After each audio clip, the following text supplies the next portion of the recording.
So back in the summer 2010, there was a series of inspections that started that were initiated by Student Housing. We have been trying. We have been very willing, and it has been hard to. It has been hard to interface with that kind of organization and get a good, straight answer. Like if they give us a list, that took a while. We got a list, and me and my dome mate, we fix everything. We did it in a weekend on the list. Cost us about $26, and a few hours of a weekend. So I mean, if they'll give us a list, give us a few things, we can fix it. That's all we need. Student Housing currently sees our relationship as a parent-child relationship, which is unacceptable in my view. We're students here, we're here to get an education, and while that means that we may not have as much experience as someone years older than us, we are still adults in this community, and we are still here to learn and to practice our abilities and to take what we already know and put that into what we create. I wish students had more of an opportunity to do hands-on things such as preventative maintenance. And in the past, I think of the domes, a lot of students have had the opportunity to engage in preventative maintenance. It's pretty standard procedure, is to cut and patch. For example, right here with this, foam structure that was repaired 7 years ago. It's not that radical. It's not that crazy. It's a pretty pretty tried and true method. So it's kind of funny that they're not letting us do that when that's the way to do it. Within the lease, yes, it does provide students an opportunity to perform, what I would call routine kind of maintenance on the structures. At this point, we're not being allowed to fix them because we don't have access to our own funds that we have accrued over the years to fix them. They want to do preventative maintenance, but it seems like Student Housing is preventing students from doing the maintenance. And their alternative that they see is to completely get rid of the community and to get rid of the structures. When you look at the 14 domes that exist, it is possible, I think, to differentiate between the status of different domes. And so one dome might have severe delamination issues, whereas another dome might not have any at all. The one option that they have explored is the complete replacement of the foam, and in generating a very preliminary cost estimate of what that would cost, it would be roughly $43,000 per dome. If your bike, you get a flat, you don't throw away the bike, I hope. you just patch the flat or, get a new tube or something. But you keep the bike, you keep riding it because it's still useful. Same thing with the domes, they're still useful.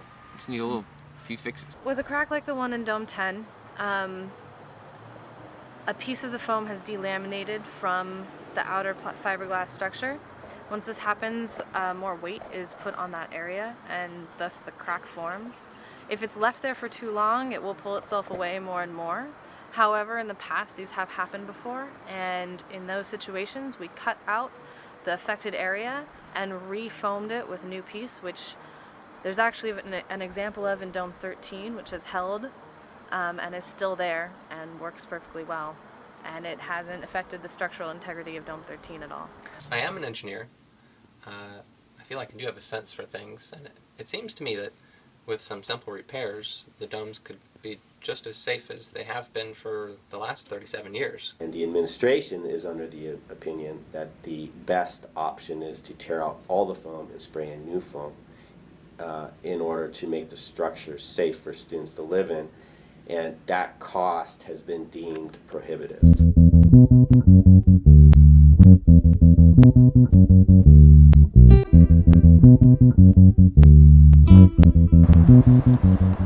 There are many different ways of thinking about it. A lot of people that I've spoken to think that it's a larger land grab issue. In a budget crisis scenario in a down economy, what people are calling a recession, the university is being asked more and more to run like a business and to run more aspects of its enterprise for profit to make up for places that funding used to come from. And we've seen that at the expense of quality. And that's a dangerous slide that's happening throughout the university. And so I think the domes is kind of one small symptom of the slide towards profit before quality of education and quality of experience. Student housing is under pressure to make money, and so they're building, cutting-edge, high-rise dormitories and dining commons. If this space is lost, then they're truly putting themselves back. They're taking steps backwards in the sustainability movement and in the green movement that they're trying to actually catch up with. There's so many issues in the world today, and this is really a place where we can start to address some of those issues and through sustainable living research. This property is currently managed by student housing, even though it's part of a sustainable research area. Living here has just inspired me to spread what I've learned here at the Domes in Davis and spread it out into the world. And that's why, I'm a garden educator in East Palo Alto, I'm an environmental intern in Oakland. I really was introduced to the group I'm working with because of what I was doing here at the Domes. I have known dozens and dozens of folks who spent time there and went on to become incredible contributors to our society and to the environmental movement in California and abroad.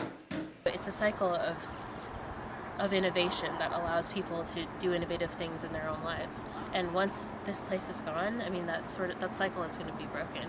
To not have that continuity of the learning that's gone on for these previous generations of dummies to the new generations that will be occupying it is a concern, because there might be a great deal that's lost in the interim. I think that when you have something that's been built up and created so organically and so student driven for so long, you should think very, very carefully before interrupting that. We built the Domes in the summer and a winter, but it's taken 40 years to build this community, and to have a discontinuity, you would actually lose that ability to promote that self-governance over time. And that's the thing I want to preserve. The Domes as a community has existed for almost 40 years, and there's been a substantial amount of transfer of knowledge. If you lose what people have done in the past, it's just cutting off the roots. It's a tree with no roots, and that's what I think is vital in trying to keep a Domes community going. I teach a class every fall quarter that has about 180 students in it. It's called Green Engineering Sustainability. And this last quarter I asked the students, we were talking about sustainability, and I said, one of the important elements of sustainability is that you have to connect to something to a point where you want to sustain it. And I asked the students to raise their hands, how many people felt connected to something to the point where they want to sustain it, and about 4 students raised their hands out of 180 students.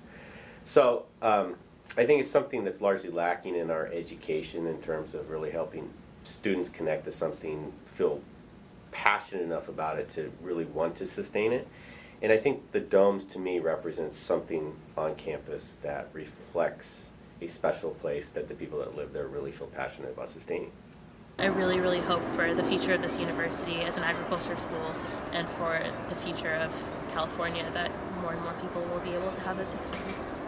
I would really hope that the university in this situation would handle this in a way that reflects the great institution that they truly are. My name is Ben Pearl. I'm the project manager for Solar Community Housing Association. In mid-April, Solar Community Housing presented a proposal for third-party management to the administration at UC Davis. As a non-profit affordable housing provider, comes with its own management structure, its own insurance, all of the structural tools that would allow it to take challenges off the table for the university. There have also been a number of models discussed for creating a student housing board on campus. We've had tremendous pledges of support, both financially and in terms of community volunteerism. The Berkeley Student Cooperative voted just this month at their board meeting $20,000 in pledged donations, and I think we're likely to see, we've got another $10,000 actually from alumni pledged. We're liable to see that grow into a foundation, a block of money which could be used not only to upkeep this property but to create expanded opportunities for students on campus. We can do this. We can make this happen, working with the students. The solutions are there. A lot of them have been talked about. Now we have several viable plans on the table. We just need to take heart and work together to make this happen.